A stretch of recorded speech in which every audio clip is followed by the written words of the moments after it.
Assalamu alaikum viewers and welcome back to my channel Study Law with Pushra.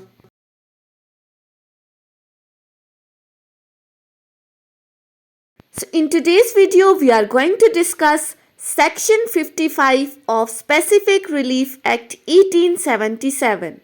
But before starting the discussion, I request you all to please subscribe to my channel and don't forget to press the bell icon for latest updates. Do share this video with your friends and don't forget to comment your feedback.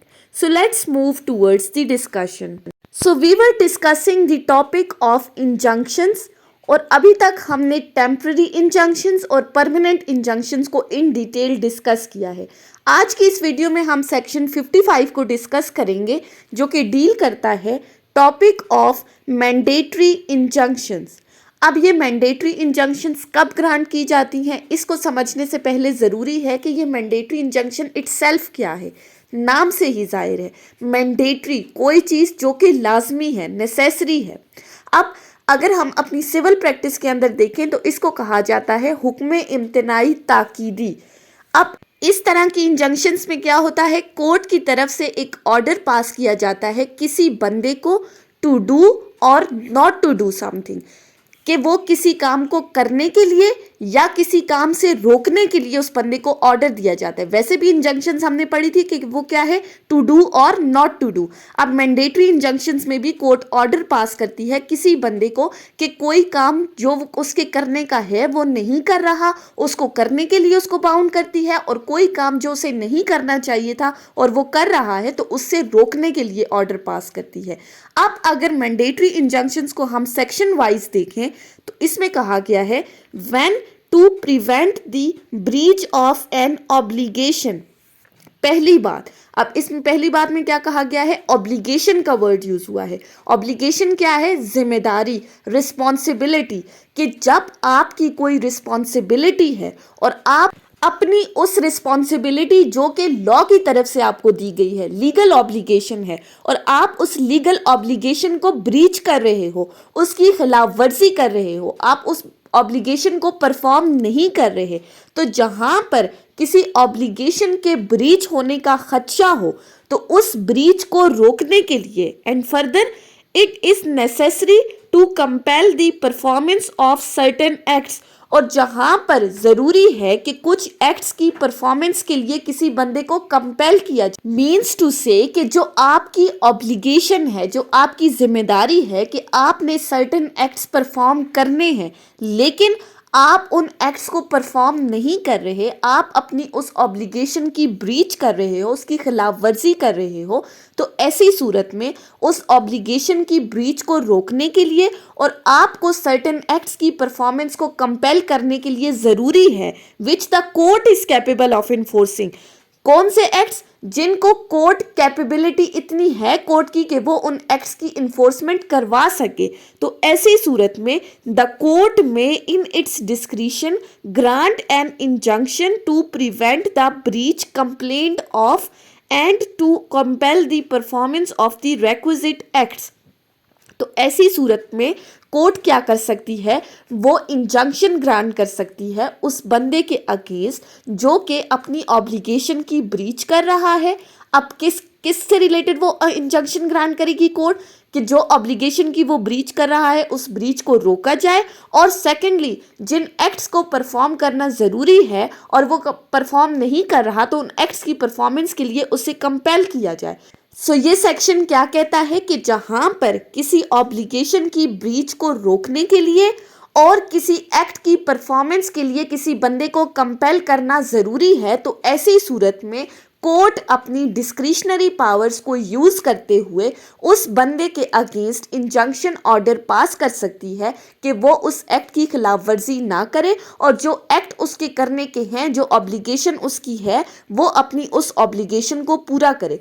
Now this is totally the discretionary relief given by the court. ये discretionary power है court की कि वो किसी बंदे को उसकी legal obligation को पूरा करने के लिए मजबूर कर सकता है, इंजंक्शन ग्रांट कर सकता है। अब ये तो सेक्शन हमने डिस्कस कर लिया। अब जो बात आती है कि ये ऑब्लिगेशन कब अराइज होती है, ये ऑब्लिगेशन कहाँ से आती है, ये लीगल ऑब्लिगेशन कब आपके ऊपर आती है, लॉ कब आपको लीगली किसी चीज़ के लिए बाउंड करता है। सो इसको हम एक एग्जाम्पल से समझते हैं तो ज़्यादा क्लियर हो जाएगा। फॉर एग्जाम्पल, दो पार्टीज हैं ए और बी। ए और बी आपस में एक कॉन्ट्रैक्ट करती हैं। For example, contract of tenancy. Now A is the landlord, suppose A is the landlord and B is his tenant. अब ए ने अपना कोई घर बी को दिया है किराए पर रहने के लिए और उनके दरमियान एक डीड साइन होगी। उन्होंने उस कॉन्ट्रैक्ट के अंदर, उस डीड के अंदर अपनी कुछ टर्म्स एंड कंडीशंस ऐड कर दी। फॉर एग्जाम्पल, ए ने ये कंडीशन लगा दी कि मैं इस घर की पूरी मेंटेनेंस करवाऊंगा, इसके अलावा इस घर में जितनी भी कोई रेनोवेशन की ज़रूरत होगी मैं उसकी रेनोवेशन करवाऊंगा, साथ ही साथ इसके जितनी भी इलेक्ट्रिसिटी के कनेक्शंस हैं या गैस वगैरह के कनेक्शन है वो मैं करवाऊंगा। अब ये चीज़ ए ने अपनी टर्म्स एंड कंडीशंस लिख दी। इसके साथ बी ने ये कह दिया, उस डीड के अकॉर्डिंग ये लिखा गया कि बी जो है वो मंथली फलान डेट को उसको किराया अदा करेगा। इसके अलावा वो इस घर की बिल्कुल उसी तरह से हिफाजत करेगा जैसे उसका अपना घर है। फिर इसके अलावा वो मज़ीद इसको किसी और पर्पज़ के लिए इस घर को यूज़ नहीं करेगा। यानी दोनों की अपनी टर्म्स एंड कंडीशंस लिख दी गई। अब इनके दरमियान एक कॉन्ट्रैक्ट साइन हो गया, दोनों के ऊपर लीगल ऑब्लिगेशंस आ गई, कॉन्ट्रैक्ट हो गया, लीगली वो बाउंड हो गए इन तमाम ऑब्लिगेशंस को फुलफिल करने के लिए। अब इनमें से अगर कोई एक बंदा भी अपनी ऑब्लिगेशन से ब्रीच करता है, उस ऑब्लिगेशंस को परफॉर्म नहीं करता, चाहे वो ए है या बी है, तो ऐसी सूरत में एक पार्टी दूसरी के खिलाफ कोर्ट में जा सकती है और कोर्ट से ये कह सकती है कि वो इस सेकंड पार्टी के अगेंस्ट इंजंक्शन ग्रांट करे और इसको बाउंड करे कि वो अपनी जिम्मेदारियों से ब्रीच ना करे, इस ब्रीच को रोकने के लिए, और साथ ही साथ उसको कंपेल करे कि जो जो चीज़ें इस कॉन्ट्रैक्ट में लिखी गई हैं वो इन ऑब्लिगेशंस को परफॉर्म करे जो कि ज़रूरी है। तो फिर कोर्ट उनके अगेंस्ट इंजंक्शन ग्रांट कर सकती है। अब हमने स्टार्टिंग में कहा था कि टू डू और नॉट टू डू। अब नॉट टू डू से हम एक और एग्जाम्पल ले लेते हैं। ए और बी है, ए बी का मेडिकल एडवाइज़र है और उसके पास बी की तमाम मेडिकल हिस्ट्री मौजूद है। अब यहाँ पर ए कुछ अरसे बाद बी को थ्रेटन करता है कि मैं तुम्हारी ये मेडिकल हिस्ट्री न्यूज़पेपर में पब्लिश कर दूंगा, और उसमें वो कहता है कि मैं कुछ मज़ीद बातें ऐड करके भी जो कि सही नहीं है वो ये चीज़ पब्लिश कर देगा। अब यहाँ पर बी के पास ये राइट है कि वो कोर्ट में जा सकता है और कोर्ट से इंजंक्शन सीक कर सकता है कि वो इस बंदे को के खिलाफ इंजंक्शन ग्रांट करें और उसे कहें कि वो ऐसी किसी भी तरह की कोई भी पब्लिकेशंस ना करे, यानी कि उसे किसी काम के करने से मना करें। नॉट टू डू, ऊपर हमने टेनेंसी में क्या कहा था, कुछ ऑब्लिगेशंस है उसको परफॉर्म करने के लिए इंजंक्शन ग्रांट करवानी है, और यहाँ पर उस बंदे को रोका जाए कि वो ऐसी कोई भी पब्लिकेशंस ना करे। So mandatory injunction is granted by the court to any person to do or not to do something। किसी obligations को के ब्रीच को रोकना है और कुछ एक्ट्स की परफॉर्मेंस करवानी है, तो ऐसी सूरत में कोर्ट मैंडेटरी इंजंक्शंस ग्रांट करेगी। सो ये थी हमारी आज की discussion section 55 of specific relief act के ऊपर।